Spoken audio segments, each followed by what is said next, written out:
Hello everyone, welcome back to my YouTube channel, Disease to Remedy.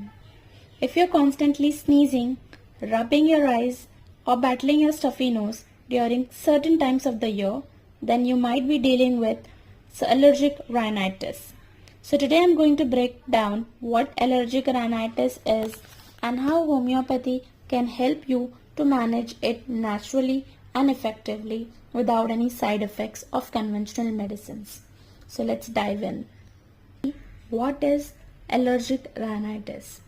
So it is basically your immune system overreacting to something harmless like pollen, dust, pet danders or mold.